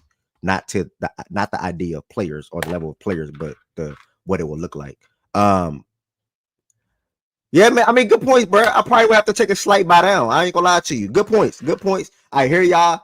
I'm at the end of the day, I'm still on the same stance. It's no diss, by the way. It's no diss. No diss. Team building. No diss. Team Yeah, building is just more the difficult. team building makes it. Oh, nigga, it is a diss. That nigga's not as good as he tries to make him out to be, bro. And that's the problem in here, bro. Y'all niggas love Book, and he's a good player. He's a really good player. I didn't say I'm saying he's a star guard in this league. He's a star guard in this league. And there are plenty of star guards that weren't good enough to get it fucking done. Like we're in a community full of. He almost did. He almost did. Also think Books. Fuck that. He almost did. He did. He did. And he wasn't really. He went against Giannis, and they didn't have nobody to stop Giannis. He almost did. He got to the finals in the fakest year we've seen in a very fucking long time. That's what we doing now. Yeah, that's reality. He got to the bro. That is the reality of the situation. You're laughing and screaming. That's crazy, bro. Bro, what is Booker's success? No matter how you talking, turn Booker's success. What he made the finals. No matter how you talking, turn it. He made the finals, bro. He made the finals. I told you, he had 240 in the finals back to back. Went up 2-0 in the finals, and then Chris Paul was terrible. Ayton was terrible, and Giannis turned into a freaking super. Not even turned into. Giannis was a superstar. It was 4 years ago. He still did it. It was 4 years ago. Did it. You can't take that away from him. No, he still did it. Just keep doing that. He still did it. It was 4 years ago. With the difference, you want me to wipe it? Okay, he did it though. What do you want me to say about that? Do you think Booker's better now than he was then? He's having a worse year now than he did back then. I don't. The regular season already. Devin Booker's Devin Booker at this point, bro. He's gonna give you 25 plus a game, good playmaking, good shooting. That's what he is. Yeah, that's the problem. He got passed up by That's what he is. That's a very issue. He's gonna get passed up. You gonna get passed up by Ant? Who? He's been passed up by Ant. He got passed up by D. Mitch. That's expected. That's expected. Him to get passed. We gotta. It's not expected for him to get passed up by D. Mitch. Not at all. You know what? Not at all. Not the nigga who you swung down. He was always better than. You shouldn't have said the Ant. You shouldn't have said the Ant name. You know the biggest thing about people. In fact, niggas forget Ant was the number one draft pick. Ant was the number one draft pick. Ant was projected. Matter, bro. He was projected to be a freaking superstar guard in this league. Ant came to the league different. Booker did not come to the league different. Ant came to the league different. He's the number one draft pick. No, fucking did it actually. Ant was a number one draft pick in a class that a lot of people felt was very fucking weak. And then regardless. That's not my point. You're talking about the ideal of ideal number ones. He was the number one, so he was supposed to be second and third. That's not exactly how that goes. That's all I'm saying is how that goes. All I'm saying was the number one overall pick. Is he supposed to become a superstar? Stop. You're being nasty, bro. Let's keep it serious. I'm not being nasty. Do you remember his draft profile? What we should say? Can you keep it a serious convo, bro? It is a serious convo. Do you remember his draft profile? When you brought up him, it's not serious, bro. Please stop. Because you know what I'm talking about. You just want to talk, my nigga. No, you're being nasty. You want to reach your say, or what are we doing? I brought up you speaking on Ant as if he was some can't miss prospect, a bona fide number one someday. Nah, that's not how that was. That's absolutely not how that went. Can't miss. And you don't get to do that. Can't miss. No. Potential, superstar potential. Yes.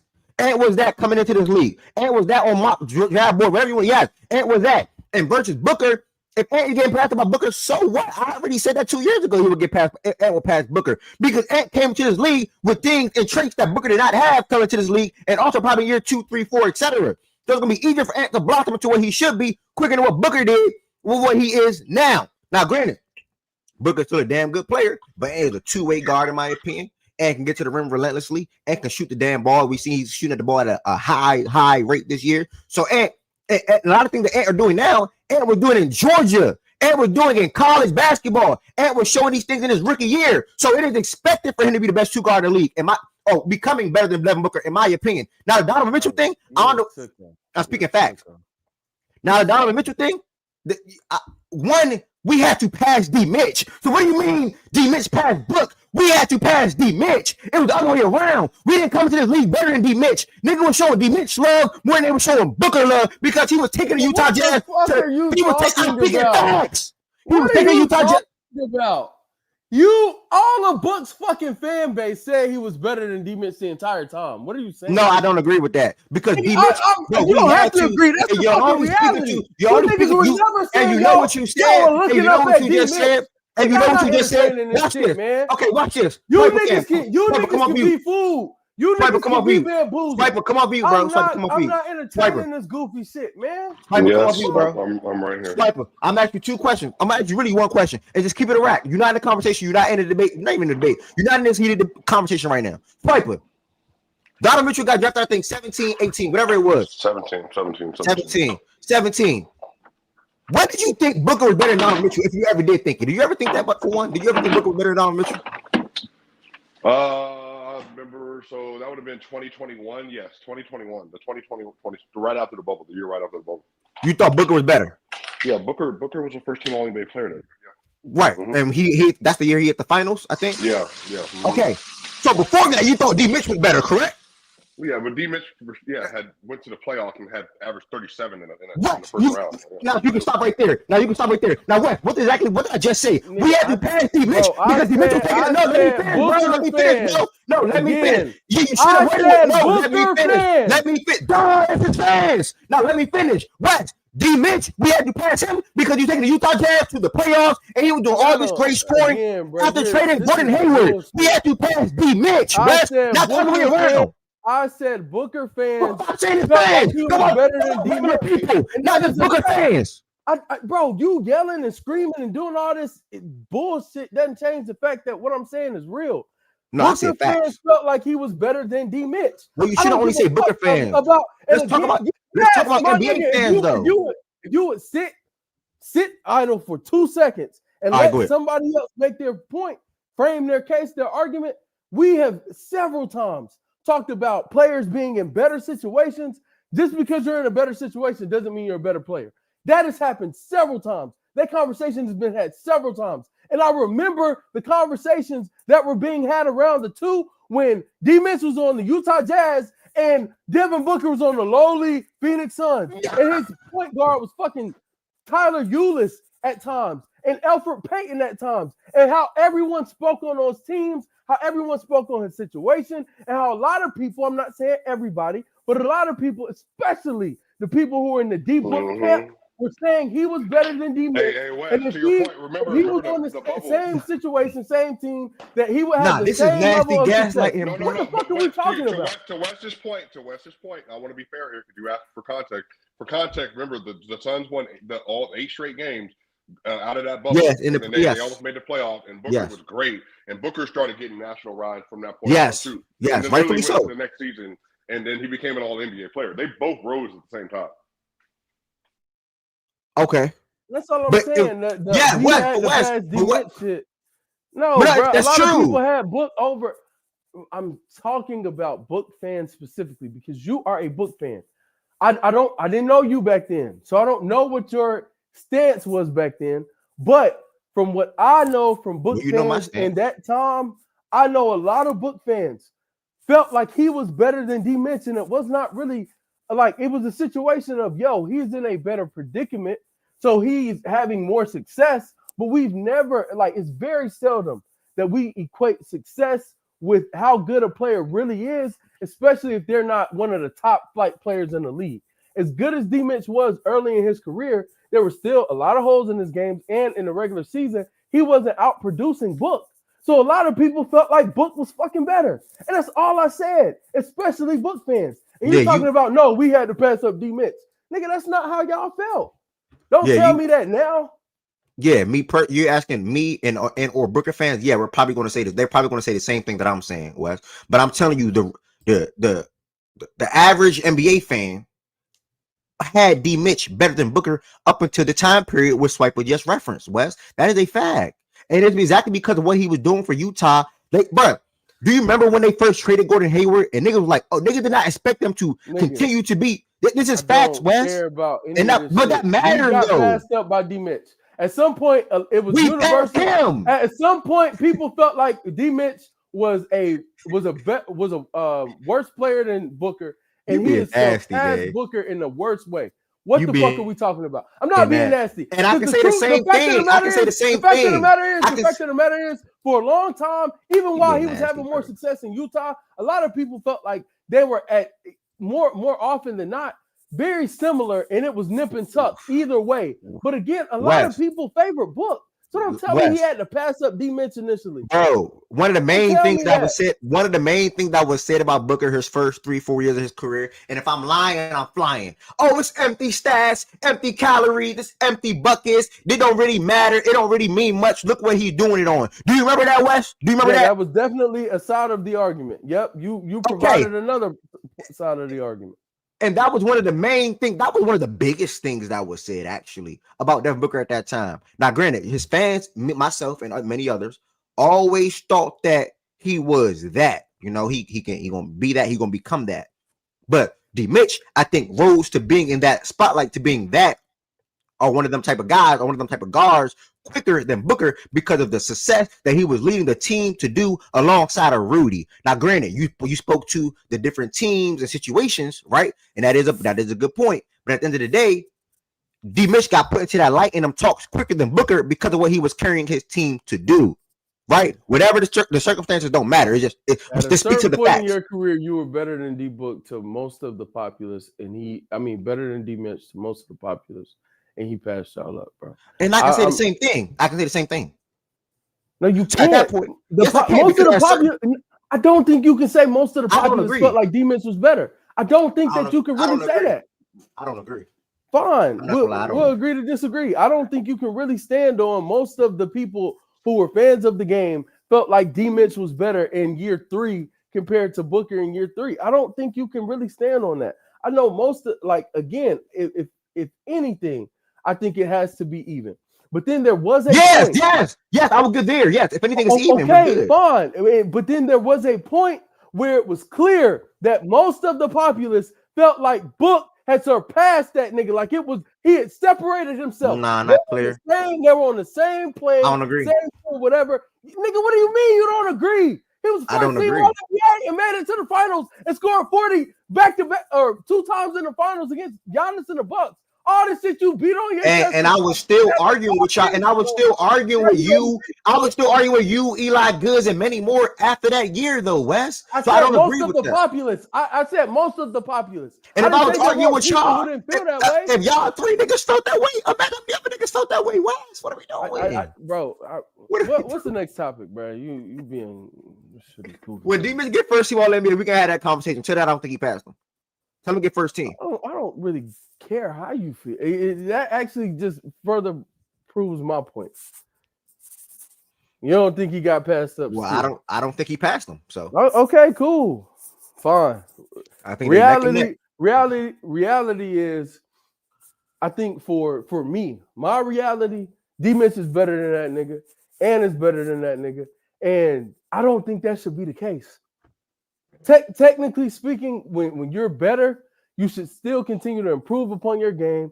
That nigga is not improved upon his game. He's the same dude. And I think that's problematic. And now I got people in the chat talking about Book stunted his fucking growth. Get the fuck out of here. KD stunted his growth. KD made it harder for him to be a good player. Fuck out of here, bruh. This Book shit is utterly ridiculous. It's the dumbest shit we doing here. Or one of the dumbest things we doing here. I won't actually call it the dumbest. But this, some of y'all with this book shit, man, it's funny. It's really, really funny. Y'all about to get on my shit list for fans, bro. I thought Curry fans were bad. You niggas You are been like that absolutely with Booker. delusional.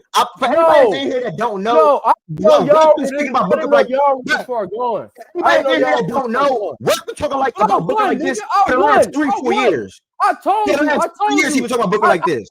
I told everybody. I was on Twitter loud with it when we first met. 2022, nigga. I told everybody, nigga, he's not bona fide top 15 for the rest of his career. Niggas tried to say he was bona fide top 15. Where's that nigga this year, nigga? Y'all see? Not top 15. He's still better than Chet though. Right He's still better than Chet. He's still better than Chet right now. Give a fuck about him being better than that was one of the combos. That was one of the combos. I didn't say Chet would be better this year. What are you saying? Okay. I never said that. You said it next year. Next year's the year. I said after his third year, he will be better than that nigga Book. Absolutely. And I stand by that. Mind you, by the way, Chet was on his way to win a D point and got hurt this year. What the fuck? We're not doing the was on the if. Then we're not playing them if games and was. We're not doing that. We're not doing it. We're not doing it. A broken hip changes your fucking trajectory and your development. We're not doing so again, if anything, I deserve another year. If we really gonna be real about it, then nigga broke his hip.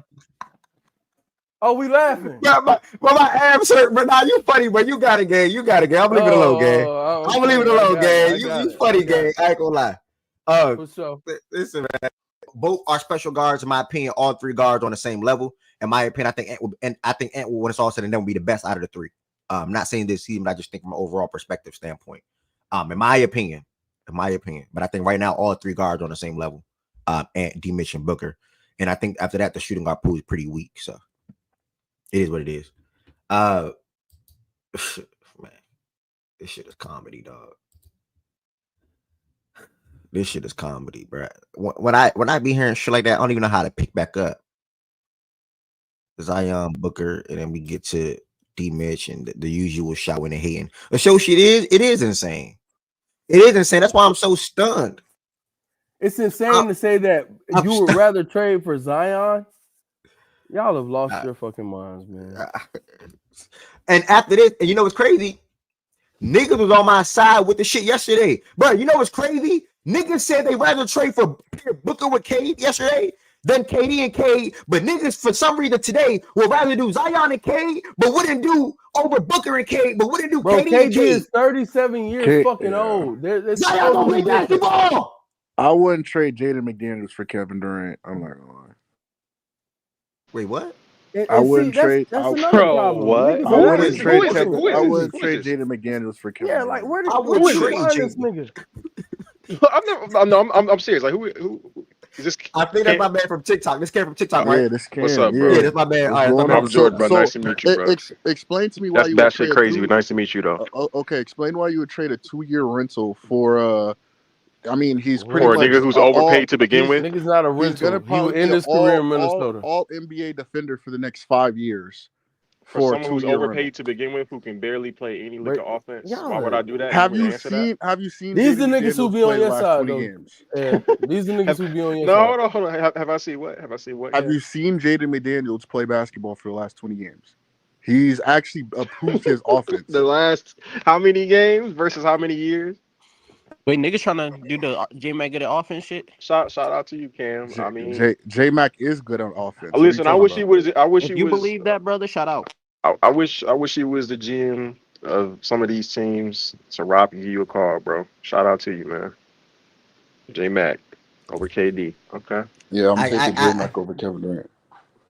Is he trolling? To build a team, you're taking a 2-year rental over a 5-time. He's gonna be for the next 5 years. With all due respect to J-Mac, to build around, like, how many years am I planning to build around as one of my main cogs, Jaden McDaniels? How the fuck are you going to build around a role player? Not even built around J-Mac. Like, what is? Yeah, like I don't. What is going on? And I'm just bored. What teams are built around role players though, Jordan? Fuck it. Like, let's not do the dumb shit. Like, what teams are built around a fucking role player? Yeah. Some things don't even got to be like argued though. Like that's ridiculous. We just. I mean, for me, because I'm a Timberwolves fan. I'm just gathering data on Cam right now. Okay. We good. He's a Wolves fan. Nah, don't stop him now. Nah, we good. He's a Wolves fan. Let him talk. Nah, he wanted to He wanted to nest people. You can continue though, bro. You can continue. It makes sense though. It does make sense. It just No, makes sense. no. You being a Wolves fan makes sense. That part It makes may- sense. I'm it trading may- J Mac. I'm trading J Mac for KD. I don't. It's not a debate for me. I'm doing that 1,000%. Even if it's a 2-3 year rental, I'm doing it. Wait, Cam, J-Mac- what would you trade for KD? Nigga, the better question is who is you not trading J Mac for? There's a lot of niggas J Mac can go Hold for on, to T. make Hold the on, team T. better. I'm gonna be honest, man. I'm thinking KD's done after a year, man. I'm not right. trading a lot of people for What's the Kevin next Durant. topic? Are we going to the slate? Or are we going to like? Yo, T, we're doing. Hold on, no, I'm sorry. I can't. We can't. What do you mean by done? What do you mean by KD's gonna be done? That he's not going to be on a contending team in the next year. Unless you trade for him to get you on your potentially contending team, like what For do you one, that's what I'm saying. But who's going to trade for a 1-year rental? What team right Bro, now is going when to trade you for that when 1-year you rental? trade for a Well, several. player, you got. Well, Oh my God. I'm asking who well, would you? one. If they have contracts they want to get off of anyway, that the Suns would rather have, yeah, I would trade for a 1-year rental because even if he leaves, No, I I'm still talking want about to a get off. competing team. Okay, let's say for example, I'm the Grizzlies. I don't like Bane's contract. Am I trading Bane to get KD if I don't like Bane's contract? Now, of course, the other side has to agree, but yeah, I'm doing it. I want to get off this dude's contract anyway. He's under contract for 4 more years, I $200 already million loaded it up, contract. driver. I loaded Yeah, it I'm up. doing it. Yeah, I'm doing that. So that's one scenario, and there's other scenarios probably across the league where teams have contracts they want to get rid of anyway. And if I can get Kevin Durant and do that and accomplish 2 things at the same time, yeah, I'm gonna do it. Does that answer your question?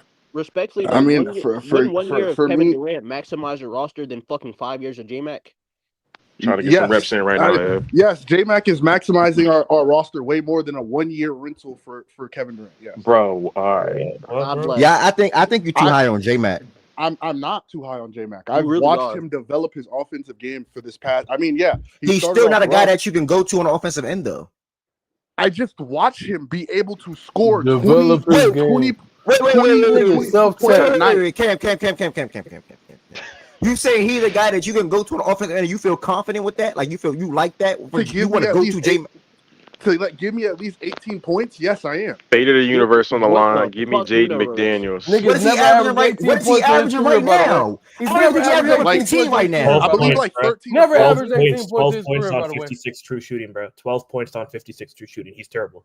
Like, I don't know what you're trying to lie. He's not even a better offensive player than the Kill. He's not even a better player than Rudy. Nigga on your He's the team. worst offensive player. Nah, Rudy. But he's the second worst offensive player in that starting lineup for real. Yeah, I think you too high on J Mac. Mike Conley is the worst Like offensive saying player. Max He's Christie better. Mike untouchable, Conley's bro. better Like, than J-Mac, bro, Nope. offensively. All right.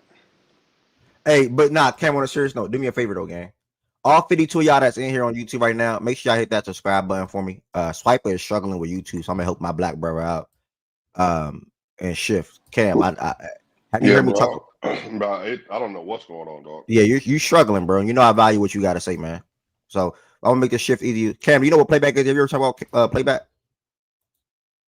Say that one more time. Have you heard me talk about playback before? No, I haven't. All right, so click that link right there in the chat. It's an app you can download. That's where the show gonna continue at. It's an app you can download. You don't cost $0 to sign up and join the room. Pull up to the playback room real quick, gang. Come on the stage. please come to the room. Yeah. Y'all Yeah, Red Nation, pull up the playback, man. Yeah, that's my dog Cam from TikTok, man. He watched me get money. He was on some other shit just now. Playback is going to be the shift, y'all. I already got the title hot and ready. We're going to pick up the NBA talk. Shout out to all the college basketball teams that took care of business last night. I know we jumped to something else. Florida and Alabama tonight is worth watching 1,000%. It's going to have like an NFC NCAA tournament type of vibe to it, national championship type of vibe to it. So make sure y'all tap into that game if you can. And I'll see y'all in playback. Again, it's playback.tv/facts and stats. Shout out to Wes Goods and Jordan for rocking with me for the most part today. And then Cam coming up on the back end as well. And Swiper. Make sure y'all subscribe. There's 54 y'all in here. 907 subscribers. Make sure y'all subscribe to Facts and Stats on YouTube, man. We'll greatly appreciate it. Road to 1,000 subscribers. And then make sure y'all pull up to the playback room. Playback.tv/facts and stats. Playback.tv/facts and stats. Here it is. Hold on. Playback.tv/facts and stats. Pull up right there. It's an app you can easily download. Don't cost $0 to sign up and join the room. The link to the playback room is in the chat. I will see y'all in about 1 minute. Do not forget to subscribe to Facts and Stats on YouTube. And we'll be right back here tomorrow morning at 11 a.m. Make sure you all like this video as well. I'll see y'all in playback.